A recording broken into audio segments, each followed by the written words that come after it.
بسم اللہ الرحمن الرحیم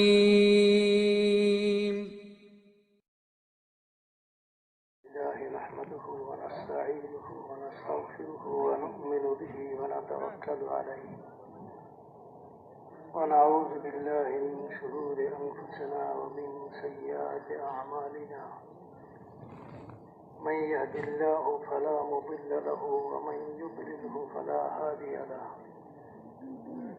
ونشهد أن لا إله إلا الله وحده لا شريك له ونشهد أن سيدنا ونبينا ومولانا محمدا عبده ورسوله أرسله بالحق بشيرا ونذيرا وداعيا إلى الله بإذنه وسراجا منيرا وصلى الله تعالى عليه وعلى آله وأصحابه وبارك وسلم تسليما كثيرا أما بعد فأعوذ بالله من الشيطان الرجيم بسم الله الرحمن الرحيم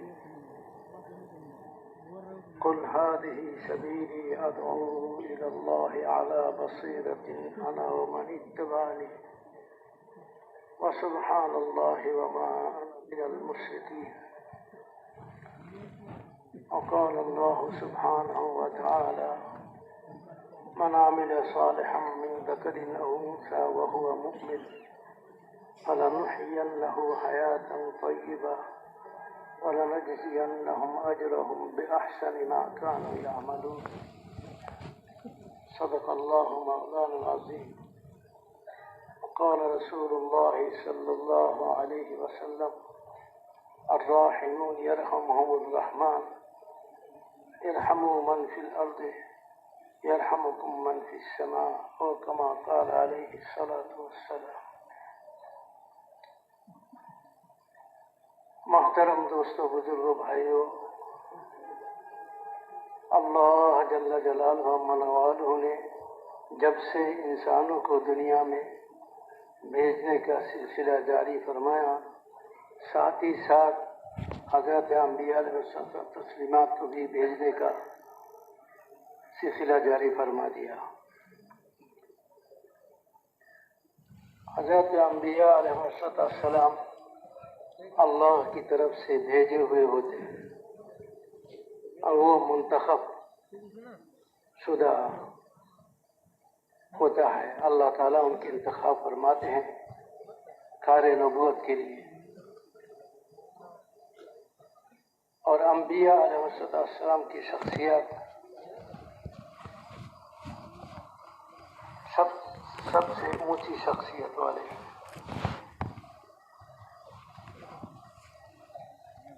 کوئی بھی شخصیت انبیاء علیہ السلام کے شخصیت کے مقابلے میں ہیج ہے.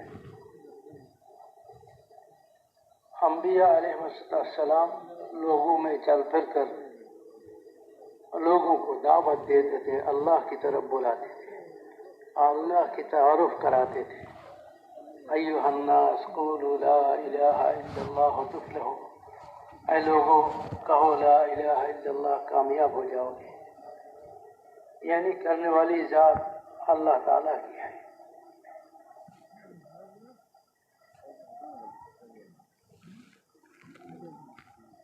زمین سے لے کر آسمان تک اور قطرے سے لے کر سمندر تک اور جو ہے ذرات سے لے کر پہاڑ تک اور چوٹی سے لے کر جبریل امین تک جتنے بڑے مخلوقات ہیں، یہ سارے کے سارے اللہ تعالیٰ کے پیدا کیا ہوا ہے. یہ سب چیزیں ہر وقت اللہ کی محتاج ہیں. اللہ کسی وقت بھی کسی کے محتاج نہیں ہے. وہ کرنے والی ذات ہے.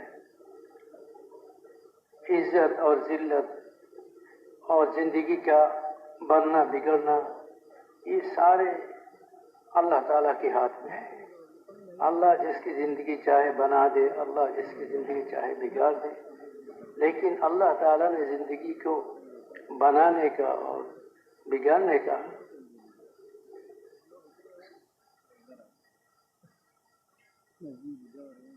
سبب جو بنایا ہے وہ انسانوں کے بدن سے نکلنے والے اعمال ہیں۔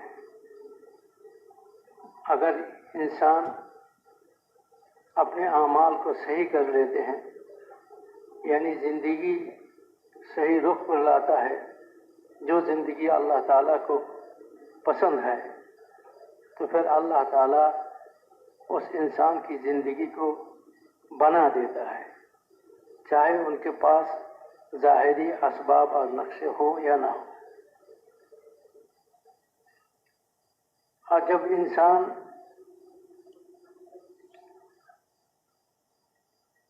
زندگی کو غلط رخ پر چلاتا ہے تو ان کے پاس اگر ظاہری اسباب اور سامان سب کچھ بھی ہو، لیکن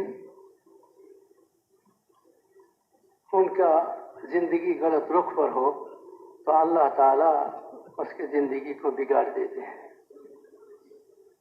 باوجود سارے اسباب مہیا ہونے کے۔ فرعون، نمرود، قارون، ان کے پاس ظاہری نقشے اور اسباب سب کچھ تھا، لیکن چونکہ زندگی ان کا اللہ کے حکموں والی اور اللہ تعالیٰ کے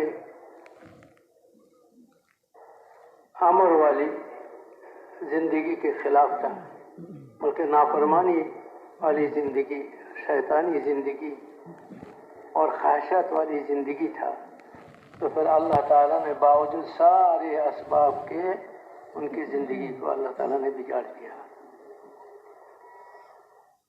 اور صحابہ کرام رضوان اللہ تعالیٰ اجمعین، ظاہری طور پر ان کے پاس اسباب کا کمی تھا یا تو اسباب نہیں تھا، لیکن وہ اوامر والی زندگی، اللہ تعالیٰ کے حکموں والی زندگی کو اختیار کیے ہوئے تھے، تو پھر اللہ تعالیٰ نے باوجود اسباب ظاہری کے، ظاہری نقشوں کے کمی یا تو فقدان کے ساتھ اللہ تعالیٰ نے انہیں کامیاب کر دیا، صحابہ کامیاب ہو گئے۔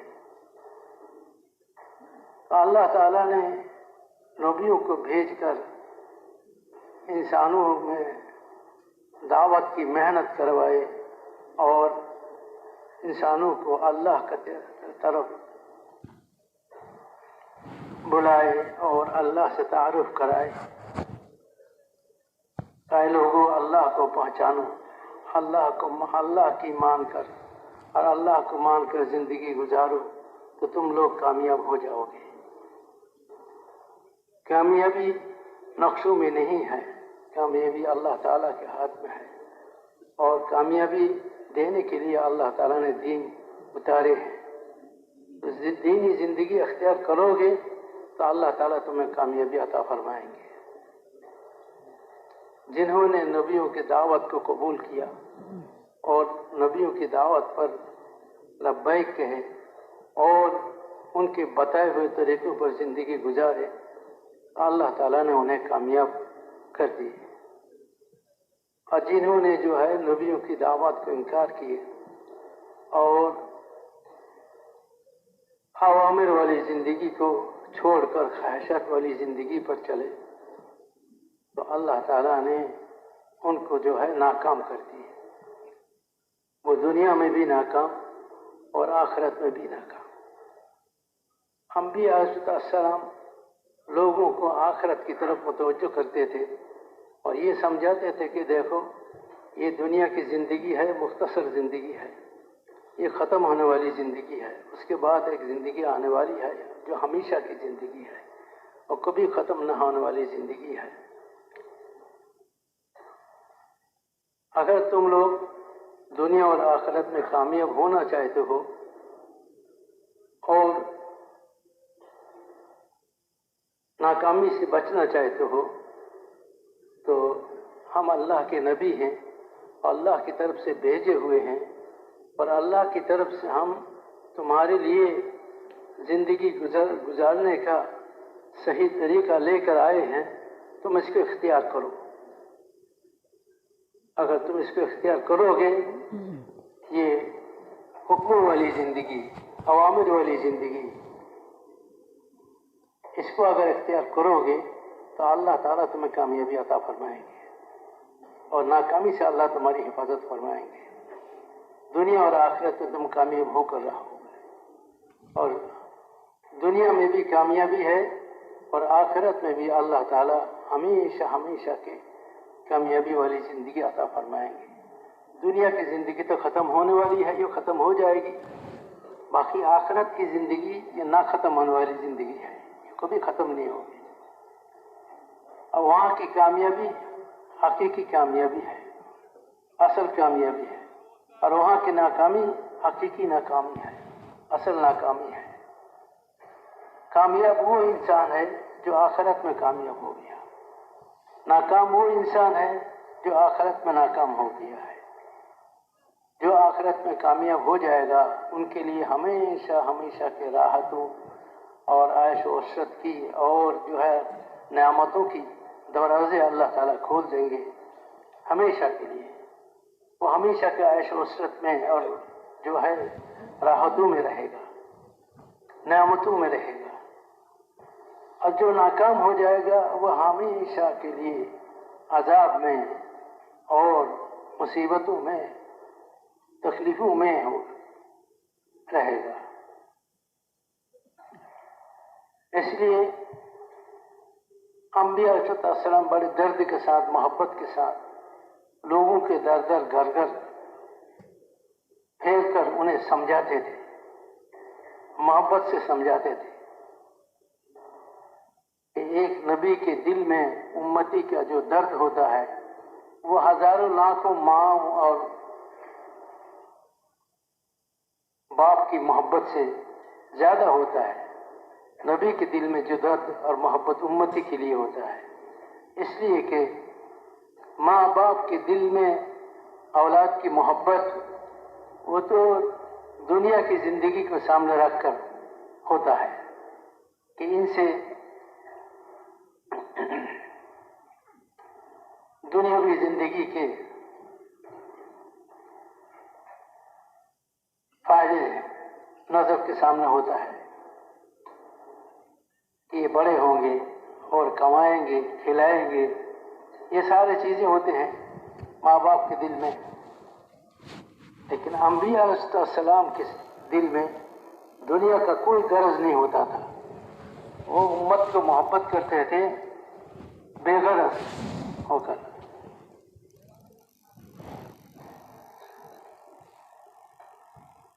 وہ شاید کہ سن 81 میں ہوگا، مفتی زین الدین صاحب رحمۃ اللہ علیہ بنگلہ دیش میں تشریف لے گئے، تو ہماری سال لگانے والے علماء کرام کی مجمع یہ 6-7 آدمی کا تھا جو سال لگا رہے ہیں، پہلی جماعت سال علماء کرام کی سن 76 یا 77 میں۔ تو مفتی صاحب رحمۃ اللہ علیہ نے سال لگانے والے ہم 7 آدمی تھے، 7 افراد کو بلائے اور ان سے مذاکرے کیے، اور پھر ہم سے یہ کہنے لگے کہ بھائی تم بھی کوئی بات پوچھو ہم سے، تمہارا اگر پوچھنے کا ہے کوئی بات پوچھو ہم سے۔ تو ہمارے ساتھیوں میں سے ایک ساتھی مولانا ابو بکر صاحب تھے، اس نے پوچھا کہ حضرت یہ دعوت اور تعلیم میں کیا فرق ہے؟ ہم جو مدارس میں پڑھاتے ہیں، یہ تعلیمی سلسلہ جو مدارس میں چالو ہے، اور یہ دعوت کی محنت ہے، اس میں کیا فرق ہے؟ تو حضرت مفتی صاحب رحمۃ اللہ علیہ نے فرمایا کوئی فرق نہیں ہے، یہ بھی نبوت والی کام ہے، وہ بھی نبوت والی کام ہے۔ باقی دعوت ہوتا ہے بے طلبوں میں، اور تعلیم طالبین کے لیے جن میں طلب ہوتا ہے، وہ جو سیکھنے کے لیے آتا ہے تو ان کو سکھایا جاتا ہے، یہ تعلیم ہے۔ اور دعوت بے طلب انسانوں میں چل پھر کر محنت کر کے ان کے اندر طلب پیدا کرنا دین کا۔ دعوت ہے، اور یہ بنسبت تعلیم کے بہت کٹھن محنت ہے، سخت محنت ہے، یہ آسان نہیں۔ بے طلب و طلب پیدا کرنا یہ کوئی آسان بات نہیں۔ انبیاء علیہ السلام لوگ بے طلب لوگوں میں چل پھر کر دعوت دیتے تھے اور انہیں اللہ کی طرف بلاتے تھے، اللہ سے تعارف کرواتے تھے، اللہ کی بڑائی ان کے سامنے بولتے تھے، اور اللہ سے سب کچھ ہونے کا کہتے تھے کہ تم یقین کرو کہ اللہ ہی سے سب کچھ ہوتا ہے، کرنے والی ذات اللہ تعالیٰ کی ہے۔ اس طرح انبیاء علیہ السلام لوگوں میں چل پھر کر دعوت دیتے تھے۔ السلام علیکم ورحمۃ اللہ وبرکاتہ۔ تبلیغی جماعت کے تمام اکابرین کے بیانات کو حاصل کرنے کے لیے ہمارے یوٹیوب اور فیس بک پیج کو جوائن کریں، تبلیغی بیانات آفیشیل آن یوٹیوب فیس بک۔ جزاکم اللہ تعالی۔ جو لوگ ان کی بات مان کر ان پر ایمان لاتے تھے اور ان کی لائے ہوئے طریقے پر زندگی گزارتے تھے تو اللہ تعالیٰ ان پر راضی ہو جاتے تھے۔ میرے محترم دوستوں اور بزرگوں، ہم یہاں جو جمع ہوئے ہیں اس میدان میں، یہ ہم دعوت کی محنت کی نسبت پر جمع ہوئے ہیں کہ اللہ تعالیٰ نے جب سے لوگوں کو دنیا میں بھیجنے کا سلسلہ جاری فرمایا تو انبیاء صلی اللہ علیہ وسلم و تسلیمات کی جماعت کو بھی دنیا میں بھیجنے کا اللہ تعالیٰ نے یہ سلسلہ جاری فرمایا۔ انبیاء صلی اللہ علیہ وسلم ایک کے بعد دیگر دنیا میں تشریف لاتے تھے اور لوگوں کو اللہ کی طرف بلاتے تھے، بے غرض ہو کر بے طلب لوگوں میں چل پھر کر محنت کرتے تھے، دعوت دیتے تھے، اللہ کی بڑائی کو بولتے تھے کہ اللہ بڑے ہیں، اللہ کے ہاتھ میں سب کچھ ہے، کرنے والی ذات اللہ کی ہے، اللہ کو مان کر اللہ کی مان کر زندگی گزارو تو دنیا میں بھی کامیاب ہو جاؤ گے، آخرت میں بھی کامیاب ہو جاؤ گے۔ ہم اللہ کے نبی ہیں، ہم اللہ کی طرف سے تمہاری طرف بھیجے ہوئے ہیں، ہم تم سے دنیا کی کوئی چیز نہیں مانگتے ہیں۔ وما اسألکم علیہ من اجر ان اجری الا علی اللہ رب العالمین۔ ہم تم سے کوئی چیز بھی نہیں مانگتے، ہماری محنت کے بدلہ ہم اللہ سے چاہتے ہیں۔ ہم یہ چاہتے ہیں کہ تم ہماری دعوت کو قبول کرو اور یہ اللہ تعالیٰ کی حکموں والی اوامر والی زندگی گزارو، اللہ تعالیٰ کی نافرمانی کو چھوڑ دو، اللہ تعالیٰ کی فرما برداری والی زندگی اختیار کرو اور اللہ تم پر راضی ہو جائے گا۔ ورضوان من اللہ اکبر، اور اللہ کا رضامندی جو ہے بہت بڑی نعمت ہے۔ اللہ کا راضی ہو جانا یہ بہت بڑی بات ہے، یہ کوئی چھوٹی بات نہیں، بہت بڑی بات ہے کہ اللہ تعالیٰ راضی ہو جائے۔ اللہ جس پر راضی ہو جاتا ہے اس کا زندگی بن جاتا ہے۔ اس لیے جو ہے تم اللہ کو مان کر اللہ کی مان کر زندگی گزارو۔ ہم اللہ کی طرف سے سچے ہیں، تمہارے طرف بھیجے ہوئے ہیں، ہمیں جھٹلاؤ مت تم۔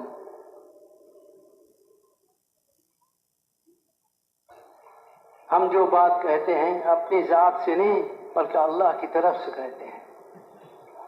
یہ ہماری ذمہ داری ہے کہ ہم اللہ کی بات کو تمہارے پاس پہنچاؤ۔ تو میرے محترم دوستوں بزرگوں، حضرت انبیاء علیہ الصلوۃ والتسلیمات دنیا میں تشریف لائے اللہ کی طرف سے، اور اللہ کے بندوں کو اللہ کی طرف بے غرض ہو کر بے طلب لوگوں کو اللہ کی طرف بلاتے رہے اور اپنی جان و مال کھپاتے رہے۔ اب یہ سلسلہ نبیوں کے آنے کا اللہ تعالیٰ نے ہمارے نبی حضرت محمد صلی اللہ علیہ وسلم پر ختم فرما دی۔ اب کوئی نبی آنے والا نہیں ہے۔ اب دنیا میں بسنے والے انسانوں کی ہدایت